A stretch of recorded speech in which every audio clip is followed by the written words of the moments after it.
Hello बच्चों, क्या हाल चाल आपके, कैसे हैं आप? देखो, आज एक क्वेरी जो हमेशा मेरे कई बच्चों से रेज होती है और डाउट सेशन के टाइम पे मेरे पास पहुंचती है। खासकर वो बच्चे जिन्होंने सीएमए इंटर क्वालिफाई कर लिया है और वो अब फाइनल में आ चुके हैं, एंड वो जानना चाहते हैं कि जो पेपर 17 है, corporate financial reporting CMA final का, उसका रिकॉर्डिंग मैंने जो किया वो किस तरीके से किया हुआ है। कहीं सीए फाइनल का ही कट पेस्ट तो नहीं है, कहीं सीक्वेंस में कुछ मतलब उल्टा सीधा तो नहीं है, कहीं ऐसा तो नहीं होगा कि आप इसको यहाँ पढ़ो उसको वहाँ पढ़ो। तो मेरे बच्चे, इन्हीं सवालों का जवाब देने के लिए एक छोटा सा वीडियो मैंने आपके लिए बनाया है कि ये सीएमए सीएफआर की जो रिकॉर्डिंग है वो मेरा पैटर्न क्या है, मैं किस तरीके से आपको पढ़ा रहा हूँ। जो बच्चे ऑलरेडी क्लासेज स्टडी कर रहे हैं वो तो ऑलरेडी जानते हैं कि मेरे पढ़ने का पैटर्न क्या है, बट मैं खास आपको बताना चाहता हूँ जो नए बच्चे मेरे साथ जुड़ना चाहते हैं।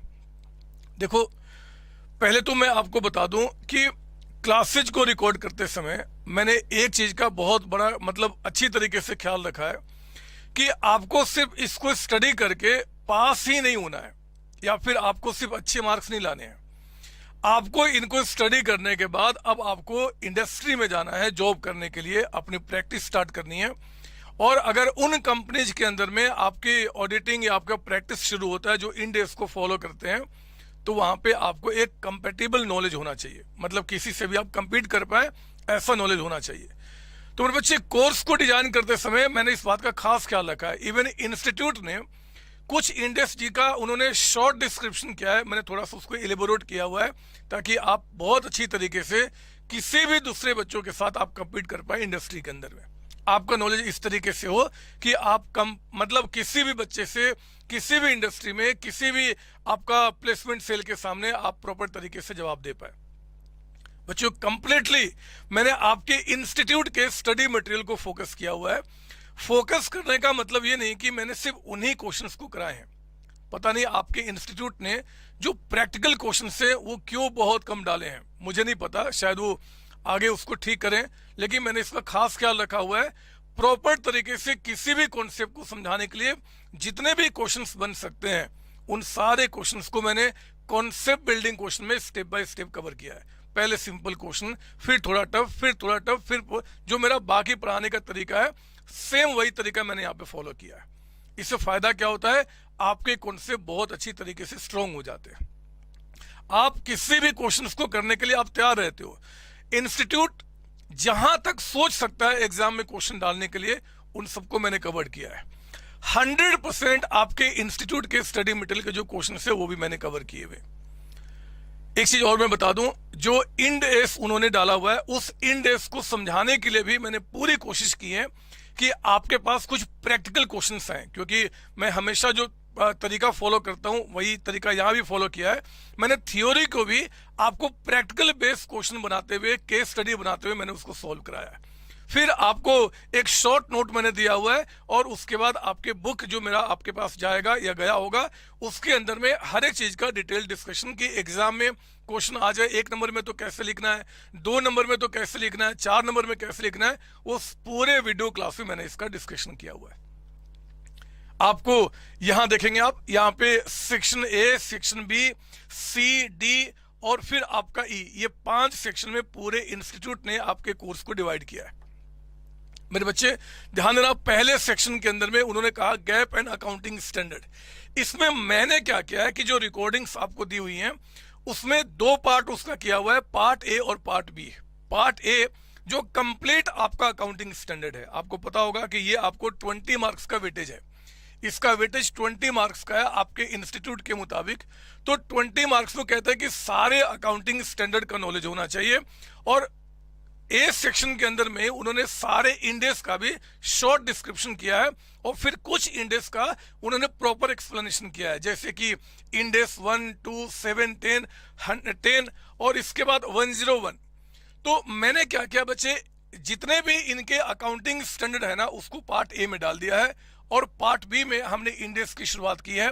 लेकिन पार्ट बी में इसको नहीं पढ़ाया 101, क्योंकि इसमें बहुत सारी चीजें ऐसी हैं जो बाकी इंडेक्स से जुड़ी हुई हैं। तो मैंने इसका डिस्कशन जो है ना बिल्कुल लास्ट में आपका यहाँ पे इंडेक्स सेक्शन ई के बाद 101 का किया है, ताकि आपको प्रॉपर तरीके से आप उसको लिंक कर पाए। इनको पढ़ते समय जैसे यहाँ पे क्योंकि इतने सारे इंडेक्स हैं और वहां पे कंफ्यूजन क्रिएट हो सकता है, तो मैंने क्या किया, जैसे मान लो इंडेक्स आपको मैं 7 पढ़ा रहा हूं, तो इंडेक्स 7 पढ़ाते समय जिस वर्ड की रिक्वायरमेंट है जो आगे किसी इंडेक्स से जुड़ा हुआ है, मैंने उसका शॉर्ट वहां पे प्रॉपर तरीके से आपको समझाया हुआ है, ताकि किसी तरीके से आपको कंफ्यूजन ना हो। और नहीं होगा, मुझे विश्वास है, क्योंकि बहुत मेहनत करके मैंने ये रिकॉर्डिंग आपके लिए की हुई है। इसी तरीके से मेरे बच्चे, इसका जो सेक्शन ए का पार्ट ए पार्ट बी है, अब मैं आपको एक स्ट्रेटजी आपको बनाना चाहता हूं। जिन बच्चों ने क्लासेज बिल्कुल स्टार्टिंग से ली हैं या स्टार्टिंग से लेंगे, मतलब अगर आपके पास 6 महीने का प्रॉपर टाइम है कम से कम, तब तो आप सेक्शन ए के पार्ट ए ऑनवर्ड स्टडी करें, अकाउंटिंग स्टैंडर्ड ऑनवर्ड आपका। लेकिन अगर मान लो कि क्लासेज आपने 3 महीना पहले लिया हुआ है, 4 महीने पहले लिया हुआ है, तो मेरे बच्चे यहाँ पे ना बहुत ज्यादा स्टडी करना है। लेकिन मार्क्स के वेटेज जो है ना, वो ये और ये दोनों मिला के 20 मार्क्स के हैं। तो ये एडवाइजेबल है कि अगर कोर्स आपको जल्दी खत्म करना है या फटाफट खत्म करना है या टाइम कम बचा हुआ है, तो आपकी स्ट्रेटजी में पार्ट बी से आप शुरुआत करें। पार्ट बी में आपने क्या करना है, इंडेक्स इसको पढ़ना है, फिर आपको सेक्शन बी के अंदर आना है, सी डी इस तरीके से चलना है। अगर आपको प्रॉपर टाइम है और आप बहुत आसानी से सब कुछ लेके चल सकते हैं, आपके पास एनफ टाइम है, तो मेरे बच्चे फिर आपको पार्ट ए से स्टार्ट करना चाहिए। रीजन क्या है, पार्ट बी से जब आप शुरू कर रहे हो ना, तो इसका मतलब कि आपका मोटिव है पहले मार्क्स को सिक्योर करना कम टाइम के अंदर में। लेकिन अगर आपको एनफ टाइम है, आप प्रॉपर तरीके से टाइम डिवोट कर सकते हैं, आपने 8-10 महीने या दोनों ग्रुप एक साथ तैयारी करने का आपने प्लान किया है, तो मैं सजेस्ट करूंगा पार्ट ए से शुरू करें, क्योंकि वहां पे अकाउंटिंग स्टैंडर्ड पूरा का पूरा आप स्टडी करेंगे। इससे फायदा क्या होगा कि जब किसी कंपनी में आप जॉब के लिए जाएंगे जी, या किसी प्लेसमेंट में आप बैठेंगे, तो वहां पे आपसे कुछ भी पूछा जा सकता है और आपको प्रॉपर तरीके से नॉलेज होना चाहिए। एक चीज और, ऐसे तो मैंने यहां से ऑनवर्ड भी जो रिकॉर्डिंग किया है ना, उसमें मैंने इस पे कुछ फोकस नहीं किया, मतलब इससे कोई लिंक नहीं किया है। लेकिन अगर कोई बच्चा पहले पार्ट ए यानी कि अकाउंटिंग स्टैंडर्ड को प्रॉपर तरीके से पढ़ लेता है, फिर वो आगे बढ़ता है, तो उसकी अंडरस्टैंडिंग और अच्छी होगी, इसमें कोई डाउट नहीं है। क्योंकि जो चीजें इंडेक्स में पढ़ना वो एस में भी वही है, चेंजेस क्या है, चीज कैसे चल रही वो भी आपको समझ में आएगा। तो मेरा पार्ट ए पढ़ने का मैंने स्ट्रेटजी बता दिया कि टाइम कम है, अगर आपको लगता है, या फिर आपने बहुत लेट से क्लासेस शुरू की हैं, तो उस केस में, या फिर आपका मेन मोटिव मार्क्स को सिक्योर करना पहले है, तो पार्ट बी ऑनवर्ड आप शुरू करें। जब ये कोर्स खत्म हो जाए, तो फिर आपने क्या करना है, पार्ट ए की शुरुआत करनी है। लेकिन पार्ट ए एंड करना ही करना है मेरे बच्चे, अगर आपका टारगेट 100 मार्क्स का है तो, क्योंकि 20 मार्क्स यहाँ पे कवर होगा। प्लस किसी भी इंडस्ट्री में अगर आप जाते हो या अपना प्रैक्टिस शुरू करते हो, या फिर मान लो कि आप कोई खुद की कंपनी बड़ा क्रिएट करते हो, तो वहां पे आपको एस का भी नॉलेज होना बहुत जरूरी है। तो आपको यहाँ पे पढ़ना तो पड़ेगा ही, बाकी स्ट्रेटजी आप बनाए कैसे करना है। इसके बाद हमने क्या किया, section B accounting of business combination and restructuring. Actually आपके इंस्टीट्यूट ने यहाँ पे 2 बातें बताई है, एक तो इंडेक्स 103 का एंड इंटरनल रिकंस्ट्रक्शन। तो मैंने बहुत प्यारे तरीके से इसको भी खत्म किया है, फिर आपको इसको भी खत्म किया है, मर्जर क्या होता है, एक्विजिशन क्या होता है, सारी बातें हम लोगों ने बहुत अच्छी तरीके से यहाँ डिस्कशन किया है। उसका थ्योरी हो चाहे प्रैक्टिकल हो, सब कुछ मैंने कवर किया, सब कुछ। मतलब इसको पढ़ने के बाद आपको अपने इंस्टीट्यूट के किसी बुक को, एमटीपी, आरटीपी, किसी और स्टडी मटेरियल को, किसी और स्कैनर को देखने की कोई रिक्वायरमेंट नहीं है। मैं ये दावे के साथ कहता हूं, अगर पूरा बुक आपने खत्म कर लिया, पूरे वीडियो क्लास को खत्म कर ली, उसके बाद एग्जाम देने गए और 1 नंबर भी अगर आपका छूटा, तो जिम्मेदारी मेरी होगी, मैं आपको इसको आज रिटर्न गारंटी देता हूं ये वर्ड्स के थ्रू। फिर section C consolidated financial statement. आपके इंस्टीट्यूट ने 110, 27, 28, 105, 111 एंड 112 का डिस्कशन किया है। सेम डिस्कशन मैंने भी यहाँ पे किया है। हाँ, मैंने चेंज क्या किया है जी, उनकी थ्योरी को थोड़ा और अच्छी तरीके से बना दिया है, ताकि आपको इजिली वहां समझ में आए, उसको आप तरीके से रीड कर पाए, उसको याद कर पाए, और प्रैक्टिकल जितने सारे क्वेश्चंस इंस्टीट्यूट ने दिए हैं उनको वहां तक, उस लेवल तक पहुंचने के लिए और कौन कौन से क्वेश्चंस आपको करना चाहिए। उन्होंने एक क्वेश्चन दे दिया, 5 तरीके के वहां पे क्वेश्चंस बन सकते हैं, वो 5 कौन कौन से क्वेश्चंस बन सकते हैं, और आपका एंड कॉन्सेप्ट हमेशा रहने के लिए किन किन क्वेश्चंस की रिक्वायरमेंट है, सब मैंने कवर किया। मतलब एग्जामिनर उससे दूर आप कुछ सोच ही नहीं सकता, इस बात का मैं आपको विश्वास दिलाता हूं। सेक्शन डी में उन्होंने development in financial reporting and other item of reporting उन्होंने तय किया है, जिसमें कि 3 नोट उन्होंने बनाए हैं, स्टडी नोट 4, 5 एंड 6। 4 के अंदर में इंडेक्स 113 का पूरा डिस्कशन मैंने किया है with practical question. Even though उन्होंने प्रैक्टिकल क्वेश्चंस नहीं दिया है, फिर भी मैंने बनाया कि ताकि कुछ अगर मान लो एग्जाम में आ गया तो बच्चा कैसे करेगा, वो भी मैंने बताया है। आपका एसआर सस्टेनेबिलिटी रिपोर्ट क्या होता है, सीएसआर, टीबीएल, आईआर, बीआरआर, इन सब के बारे में बहुत अच्छा डिस्कशन मैंने किया है, और इनको एग्जाम में कैसे लिखना है वो भी मैंने आपको बुक के अंदर दिया हुआ है मेरे बच्चे। स्टडी नोट 5 के अंदर में इंडेक्स 32, 107, 109 वैल्यूएशन को लेकर है, वो कैसे किया जाएगा। जीएसटी अकाउंटिंग, अकाउंटिंग मतलब वो जीएसटी नहीं जो आप टैक्स में पढ़ रहे हो, हम अकाउंट्स में उसकी अकाउंटिंग कैसे करेंगे वो भी मैंने यहाँ पे आपको बताया हुआ आपके सिलेबस के मुताबिक। NBFC, valuation of shares and goodwill आपका, फिर स्टडी नोट 6 में शेयर बेस्ड पेमेंट, इनके बारे में भी हमने पूरा डिस्कशन किया है। इंस्टीट्यूट ने 20 मार्क्स का वेटेज इसको दिया हुआ है, 20 मार्क्स का वेटेज आपको सॉरी यहां दिया हुआ है 20 मार्क्स का, 20 मार्क्स का वेटेज उन्होंने यहां पे दिया हुआ है 20 मार्क्स का, 25 मार्क्स का वेटेज उन्होंने यहां पे दिया हुआ है, क्योंकि यहां पे टॉपिक्स ज्यादा है बट बहुत सिंपल सिंपल है, और 15 मार्क्स का गवर्नमेंट अकाउंटिंग के अंदर में उन्होंने वेटेज दिया है। तो ये अब मैं आपको एक चीज बताना चाहता हूं, यहां सेक्शन बी में मुझे एग्जैक्टली याद नहीं आ रहा बट शायद मैक्सिमम टू मैक्सिमम 14 लेक्चर्स हैं, 14 लेक्चर्स ऑफ 2.5 आप मान लीजिए, मतलब इतने में 20 मार्क्स आपके आ गए। यहां भी आपका इसके अंदर में लगभग 15 लेक्चर्स होंगे, 15-16 मुझे एग्जैक्टली याद नहीं है, इंटू 2.5 यानी कि 35-40 घंटे में हमने इसको पूरा खत्म किया हुआ है। इसके अंदर में भी हमारे पास यहाँ पे लगभग 17 के करीब लेक्चर्स है, एग्जैक्टली याद नहीं है, और ये 2 and 2.5 के मुताबिक आपका यहाँ पे लेक्चर्स रिकॉर्डेड है। उसी तरीके से यहाँ पे आपका 6 to 7 लेक्चर्स है। लेकिन मेरे बच्चे इसके अंदर में लेक्चर्स के नंबर बहुत ज्यादा है। यहाँ तो आपको अगर इसमें देखा जाए तो मैं अब कैसे याद करूं, बट कम से कम मैंने यहाँ पे 35 to 40 लेक्चर्स यहाँ पे रिकॉर्ड किए हैं, इवन उससे ज्यादा ही होंगे। इसलिए कह रहा हूं कि आपकी स्ट्रेटजी पढ़ने के टाइम पे चाहो तो इसको सबसे लास्ट में स्टडी करो, और अगर टाइम प्रॉपर तरीके से आपके पास है तो पेशेंस वाइज आप यहीं से शुरू कीजिए, आपको अच्छा लगेगा, ठीक है ना। इसके बाद हमारा यहाँ पे मैंने बता दिया कि अल्टीमेटली मैंने क्या किया है जी। मेरी बुक के अंदर में एक तो कंप्लीट जो आपका आईसीएमआई का स्टडी मटेरियल है उसकी थ्योरी और प्रैक्टिकल को मैंने कवर किया है। प्रैक्टिकल्स के मतलब सिर्फ वही नहीं कि जो उनके अंदर है, उनके लिए जो भी बन सकते हैं, थ्योरी को भी समझाने के लिए मैंने प्रैक्टिकल बेस लिया बच्चे, आप देखेंगे बहुत मजा आएगा। और मैंने कोशिश की है कि बुक में ना के बराबर मिस्टेक हो, बट ह्यूमन बीइंग से थोड़ी थोड़ी मिस्टेक हो सकती है, बट फिर भी ना के बराबर होगी, अगर होगी भी तो। फिर मैंने ट्राई किया है to explain all index with all practical problems and the case studies, आप देखेंगे जो एग्जाम में आ सकते हैं। ये एक्सक्लूसिवली फॉर सीएमए फाइनल है, इस बात का विश्वास दिलाने के लिए कि ये सिर्फ सीएमए फाइनल के लिए ही है।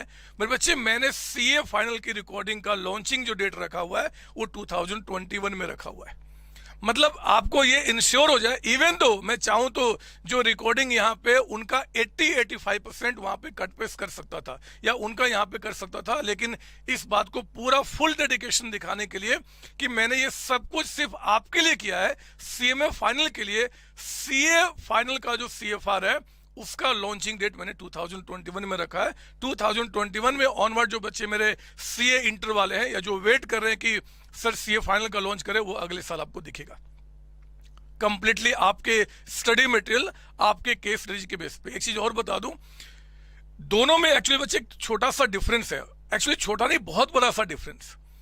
अगर आप आईसीएमआई के स्टडी मटेरियल को देखो ना तो इन्होंने क्या किया, सेक्शन बी सेक्शन सी में ज्यादा फोकस प्रैक्टिकल अप्रोच पे किया हुआ है। सेक्शन बी सेक्शन सी के अंदर में आपका ज्यादा फोकस क्या होगा, उनका प्रैक्टिकल अप्रोच के अंदर में है। लेकिन आईसीआई का अगर स्टडी मटेरियल देखे तो उन्होंने एक बैलेंस मेंटेन किया प्रैक्टिकल थ्योरी का। तो हमें रिकॉर्डिंग्स को भी, हमें पढ़ने का जो तरीका होना चाहिए भी, वो भी अपने इंस्टीट्यूट के मुताबिक होना चाहिए कि क्वेश्चंस का पैटर्न क्या बनेगा जी, किस तरीके से बातें होंगी। कुछ इंडेक्स पे बहुत ज्यादा डिटेल डिस्कशन किया है हमारे आईसीएमआई ने, और कुछ इंडेक्स पे बहुत ज्यादा डिटेल डिस्कशन किया हुआ आपका आईसीआई ने। बट चिंता न करो, आपको वही चीजें आपको दे रहा हूं जो आपके लिए रेलिवेंट है, ठीक है ना। तो ये मैंने आपको बस विश्वास दिलाने के लिए मैंने काम किया कि हम इसको अगले साल आपका लॉन्च करेंगे, इस बार नहीं। जितने भी इंपॉर्टेंट पास्ट ईयर क्वेश्चन है आपका एमटीपी, आरटीपी, आईसीएआई के भी स्टडी मटेरियल से जो अच्छे क्वेश्चन है, जो उनके एग्जाम में अच्छे क्वेश्चन आए, जो हमारे पास आ सकते हैं, हमारे आईसीएमआई में जो स्टडी मटेरियल में अच्छे क्वेश्चन है, कोई और भी आपका अच्छा इंस्टीट्यूट है जिसके अच्छे क्वेश्चन है, उनको भी मैंने कवर किया है along with concept building question. आपके कॉन्सेप्ट को बिल्ड करने के लिए जो जो चीजों की रिक्वायरमेंट है, पहले मैंने उसको स्टेप बाय स्टेप बताया हुआ, फिर मैं वहां तक पहुंचा। अब देखेंगे क्लास में, अच्छा लगेगा। एट लास्ट एक रिवीजन कैप्सूल भी मैंने आपको एंड में दिया हुआ है, जिस रिवीजन कैप्सूल में आप क्या करेंगे, प्रॉपर तरीके से इनका एक शॉर्ट रिवीजन करेंगे एग्जाम के टाइम पे। फटाफट उसको कैसे रिवीजन करना है, मतलब हमारे पास अगर एक दिन का टाइम है, पूरे बुक का आपका रिवीजन करना किस तरीके से किया जाएगा, वो भी मैंने आपके लिए दिया है, ताकि आपको मजा आए एटलीस्ट पढ़ने के लिए। और नो डाउट कि क्लास को पूरी कोशिश की है बच्चे कि आपको किसी तरीके से बोरिंग फील ना हो, आप क्लास को बहुत अच्छी तरीके से एंजॉय करें और आप सोए नहीं। मैंने इसका भरसक पूरा कोशिश किया हुआ है। बहुत मेहनत लगता है जब मैं एक स्टूडियो के अंदर हूं और आपको मतलब कोशिश करता हूं जगाने का। तो जो बच्चे ऑलरेडी पूरे ऑल ओवर इंडिया या इंडिया से बाहर स्टडी कर रहे हैं, वो जानते हैं कि मैं क्लास में आपको सोने नहीं देता। मैंने सीएफआर में भी आपको सोने नहीं देने की कसम खाई हुई है। आप उसको स्टडी करेंगे, आपके दिमाग में चीजें कैसे बैठाएंगे, क्या बैठना है, वो सब मैंने प्लान प्रॉपर तरीके से करके रिकॉर्डिंग किया हुआ है। कंप्लीट स्टूडियो रिकॉर्डिंग है। मतलब यहाँ पे जो सुनसान सा स्टूडियो है ना, जहाँ पे मैं चिल्लाते रहता हूँ, ये सिर्फ यही बात को ध्यान में रखते हुए कि ये सामने ये जो कैमरा है ना, यही मेरा बच्चा है, और इसी को फोकस करते हुए, आपको फोकस करते हुए, आपको आपकी आंखों में आंखें मिलाकर मैंने इसकी प्रॉपर रिकॉर्डिंग की है। तो आपको ये नहीं फील होगा कि मैं किसी और बच्चे को पढ़ा रहा हूँ, मैं आपको ही पढ़ा रहा हूँ, आपके लिए ही हूँ। नो डाउट कि आपका डाउट सेशन है 4 to 7, हमेशा मैं आपके लिए अवेलेबल होता हूँ डाउट सेशन के लिए, और वो आपका संडे और नेशनल हॉलीडे छोड़कर। उसके पहले और बाद में आप मैसेज करते हैं तो कोई फायदा नहीं होता, आप इस बात को जानते हैं। इसका रीजन एक था, मतलब अगर आप पहले मैसेज करो ना और फिर मैं उसको 4 to 7 में रिप्लाई कर दूं, ऐसा पॉसिबल था, लेकिन पता मैंने क्यों नहीं किया। अगर ऐसा होता तो कुछ भी दिमाग में आएगा कभी भी आप डाल दोगे। 4 to 7 3 घंटे अगर मैं आपके लिए बैठा हूं, एक्सक्लूसिव आपके लिए बैठा हूं, तो आपको उसी टाइम पे डाउट लेकर आना चाहिए अगर आप सच्ची में सीरियस हैं अपनी स्टडी के लिए तो। और आप पढ़ें, हमारा टारगेट 100 मार्क्स का है सीएफआर के अंदर में, लेकिन विदाउट एनी टेंशन। हम कभी मार्क्स के बारे में नहीं सोचेंगे, हमें कितने मार्क्स लाना है, हमें मतलब इतना अच्छा नॉलेज गेन कर लेना ना कि दुनिया में कोई भी हो, बस मैं हूं और सिर्फ मैं हूं। मैं किसी को अपने से आगे नहीं बढ़ने दूंगा, नॉलेज हो चाहे कुछ भी हो। कहीं कहीं पे जहां पे हमें प्रैक्टिकल नॉलेज की रिक्वायरमेंट है, वो फॉर्मेट भी मैंने आपके लिए दिए हुए, जहां पे आपको प्रॉपर तरीके से पता चले कि कैसे काम होगा। मतलब आप इसको स्टडी करने के बाद एक कंप्लीट सीएफआर के बच्चे बोले जाएंगे मस्त तरीके से, ठीक है ना। चलिए, इनकेस कोई और डाउट होता है, कोई और दिक्कत होती है, तो आप कमेंट में बोल के आप मुझसे पूछ सकते हैं, मेरी टीम या मैं खुद उसको रिप्लाई करूंगा, और फिर हम लोग आगे बढ़ेंगे, ठीक है ना। टोटल कितनी क्लासेज है, कितने आवर्स है, लगभग मैंने बता दिया, बट वो आपको जब वीडियो क्लास जाएगा तो मैंने प्रॉपर तरीके से उसमें सब कुछ आपको दिया हुआ है, आप वहां पे देख सकते हैं। आप सबको बाय बाय बच्चों, पढ़ें, आगे बढ़े, आप बढ़ेंगे आगे, इंडिया बढ़ेगा आगे। इंडिया अगर आगे बढ़ेगा तो कोई देश हमारे देश को आंख नहीं दिखा सकता। हमें डेवलप्ड होना है, हमें आगे बढ़ना है, और इस सबकी जिम्मेदारी सिर्फ पॉलिटिशियन के ऊपर नहीं है, ये हमारे ऊपर जिम्मेदारी है। हम बढ़े, हमारा देश बढ़ेगा, और फिर दुनिया में हम आगे निकल के आएंगे। और याद रखना, इतनी पढ़ाई करने के बाद अगर आप में से किसी बच्चे का सपना सिर्फ जॉब तक लिमिट रह गया, तो फिर पढ़ने पढ़ाने का कोई फायदा नहीं है। अगर आपका पहला स्टेज जॉब भी होता है, तो फिर हमें अल्टीमेटली बिजनेस पे ही जाना है। हमें वो क्वालिटी, वो थिंकिंग, वो स्किल जो एक बिजनेस करने के लिए चाहिए, उसको डेवलप करेंगे, हम आगे बढ़ेंगे, और फिर बड़ा बिजनेस, और वो जो रिलायंस, विप्रो, पता नहीं कौन कौन से नाम है ना, उन नाम से भी हम आगे निकलेंगे। ये हमारा सपना रहेगा। आप सबको बाय बाय टाटा। इसके बारे में मैंने आपके CFR में भी कई जगह डिस्कशन किया हुआ है, कई स्ट्रेटजी को क्या क्वालिटीज होने चाहिए वो भी मैंने आपका डिस्कशन किया है, क्योंकि अब आप मेच्योर्ड बच्चे हो रहे हैं, आपको इन सब चीज़ों को पता होना चाहिए। बाय बाय बच्चों, thank you ji, thank you.